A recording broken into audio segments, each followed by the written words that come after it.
Today's video we're going to talk about the 5 things that every Subaru owner needs to know, and also everything that you need to know about my Subaru Impreza. The 5 things. Do modern Subarus hold up over time? Do they live on to the rally spirit they had way back in the past? Well, let's talk about the amenities and everything you need to know about Subarus.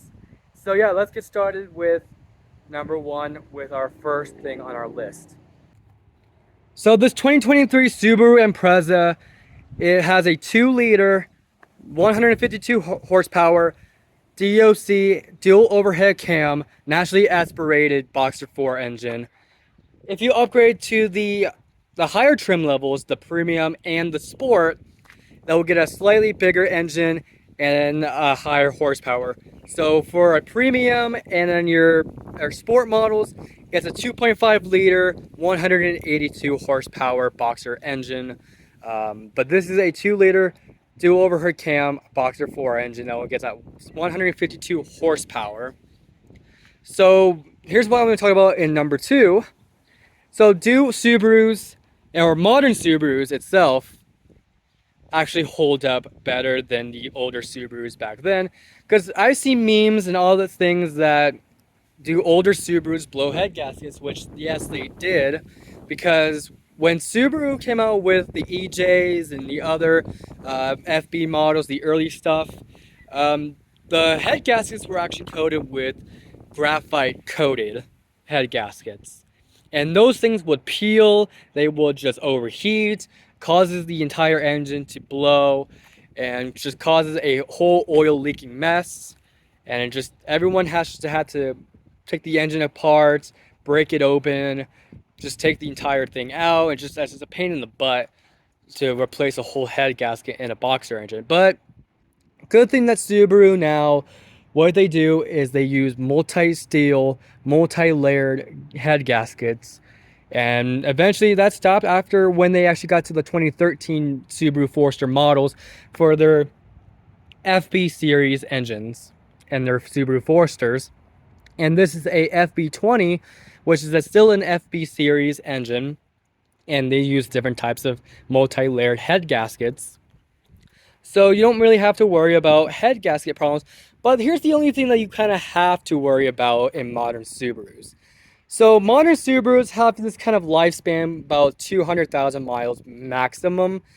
The reason why they have this lifespan is because instead of using bolts and nuts to keep the head gaskets in place, they actually, also modern cars do the same thing too. They actually use silicone glue. Silicone glue basically just causes a giant mess whenever it gets so old. It gets brittle, it cracks, it dries out, and it causes all these flakes and pieces to get into the engine, and just causes the piston rings to fail, the engine rods, everything bangs on each other, and it just causes everything to wear out. Also, same thing with a rubber timing belt. So rubber timing belts are kind of easy on a Boxer engine, sorta, just if you follow that diagram here and there. But rubber timing belts, you have to change those every time they're worn. So it's 100,000 miles.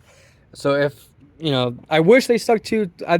I wish they started doing timing chains on these cars, but you know. They are rubber timing belts, and these are interference engines. So if this rubber timing belt somehow gets worn out, it breaks, and it causes the entire engine to break down. You just have to crack the entire engine in half to just replace all the piston rings, the pistons, the cams, and everything, the solenoids, and just that whole pain in the butt to get out. But also these are very. So I think if I mention my earlier videos from months ago, back in like the winter, or maybe that's a year ago, I think. I might link something like that in there. I said that Subarus are actually the easiest cars to actually maintenance and do oil changes. That's what's good to number 3.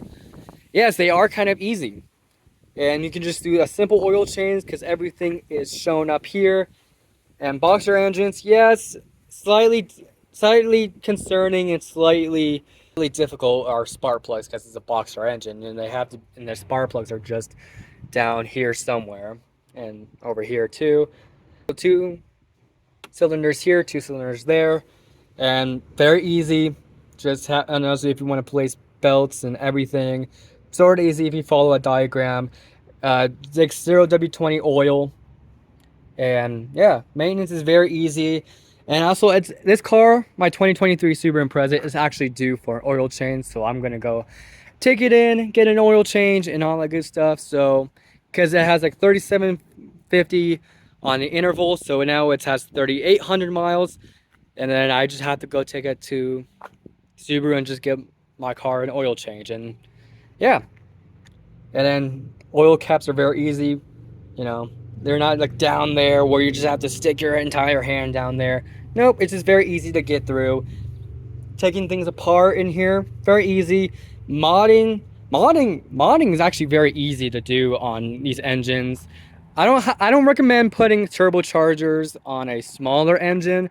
If it's like a bigger engine, go right ahead, but I wouldn't put a turbocharger on any engine because it causes your engine to wear out prematurely because it ramps too much air and then causes it to fail. So I don't recommend doing that, but if you want to do that, go right ahead. I'm not stopping you. But yeah, so I'm gonna change angle. So here's my thing with base models and hubcaps. Here's what I want to talk about. Subaru base models, Subaru Imprezas, and other base models come with these plastic hubcaps, right? So if you have mentioned last year when I did a video in August last year, I actually mentioned what many things I want to do with my Subaru Impreza. It's first thing I'm going to do, replace these hubcaps right here. Because if you bump something or curb a curb and then these pop off, then you don't know where these are. And you just have to easily snap these back on if you find them. But I'd rather just like get these steel wheels out of the way, expose the brake disc, and then get new rims for these. Because if I have a 2019 Subaru Impreza over there, and then it used to have the same hubcap designs, but my dad actually replaced them with actual rims, which I'm going to be doing to this car too, getting actual rims for my car. So yeah, and then there's other things I want to do for my car. So here's what I kind of want to zonk about these base models that I wish that they did was putting fog lamps. I wish they were more standard with actual fog lamps, because these are just these little vortexes inside these bezels. So yeah.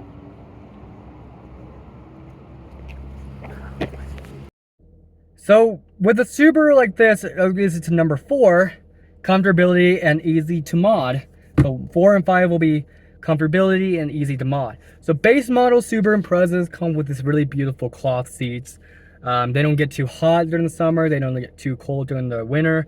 They're just perfectly breathable fabric, and climate controls are just easy to get to, and you know, can learn to just put everything on. And then yeah, but also number 5 I'm going to talk about is customizable.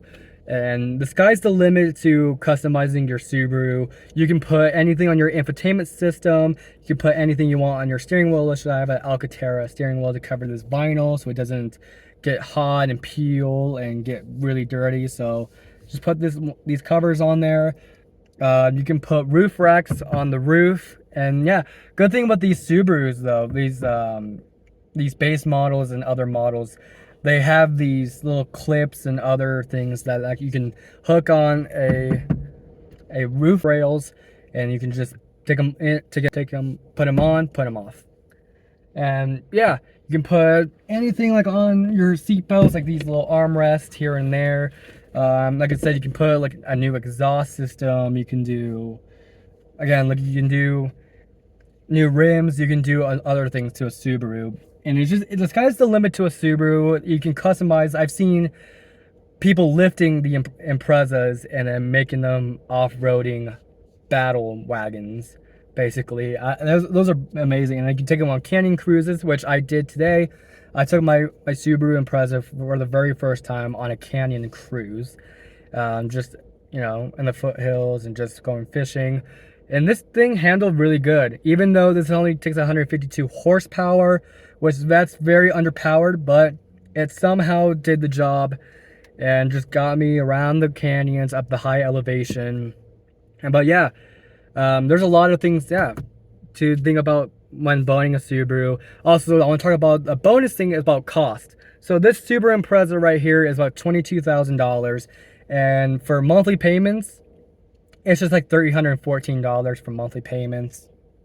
I did want to get the Crosstrek, but the Crosstrek was like 9 to like 15% higher up than this car, so I can pay like this is 9% than the Crosstrek. But I do have a Crosstrek. Which is my mom's car. But I was gonna get a Crosstrek myself, but yeah, and I have to pay like 15% of that. So this is like 9%. So this is like $22,000 on our MSRP price, and this is a good bang for the buck car if you're just wanting to get something small, you want to get something compact, you want to get something to cruise in the mountains and just cruise the mountain roads and everything. This is a good bang for the buck for like a Subaru Impreza or Subaru Forester or Subaru Outback. Just get one of these cars, and these are like, they're not expensive cars, like the more modern, like you get these like Chevys for like freaking $50,000, and or these pickup trucks for like $80,000, which that's really ridiculous. But if you want something that's a good bang for the buck and good exploration, and you can customize anything you want, a Subaru is actually affordable, and it's actually the best knockaround vehicle you can buy. Highly recommend doing that. But if you care about the life longevity of your vehicle, just again, don't worry about the 200,000 mile limit. Just take care of the vehicles, do your own oil changes, and just don't like put turbochargers or mod them in these crazy amounts, like these high horsepower monsters STI things like 500 or 1,000 horsepower. No, I'm not saying that earlier, but again, you just have to just be wary about how you're taking care, how you're doing maintenance with your vehicle. Change the oil every 3 to 5,000 miles with full synthetic oil. Take them on regular maintenance and spark plugs and all that stuff. Just take care of the vehicles, and you'll be going good. So yeah, so this is Dripping Gears Automotive signing off. So as a conclusion, does the Subaru Impreza or modern Subarus carry that same rally spirit from way back when the Subaru Impreza was once called the Subaru Impreza STI back in the 90s when they first came to America from Japan, and they were sold globally? And the answer is for like 152 horsepower, because when they first came to America and they were competing, people didn't really want sports cars anymore because they were deemed dangerous. They were deemed high horsepower. Nobody kind of wanted that, and they changed everything to just a simple, compact, everyday vehicle. But yeah, under the belt, 152 horsepower on a Subaru Impreza. I mean that's very slow, but it still carries a really good rally spirit. It still carries that same Subaru rumble. Yes, I mean it's a CVT transmission, but you can't beat that because that's what modern Subarus and modern vehicles are going towards, CVT transmissions. But it does carry that same rally spirit, even with my Impreza right there. It's still called the Subaru Impreza STI in my books. But, it carries that same driving experience, that same adventure type. You can put roof racks, you can put anything basically on it, and as it make a really good camper, a very good rally machine. You can customize it. You can just do, the sky's the limit on these Subarus, and I think that they carry that same spirit, even though it is an everyday vehicle and it's very slow. But yeah, and that goes for all Subarus and other modern vehicles. It still carries that same rally spirit, what they were in the past. So yeah, so that's going to conclude the video. Thank you guys so much. I'll see you guys next time. Bye.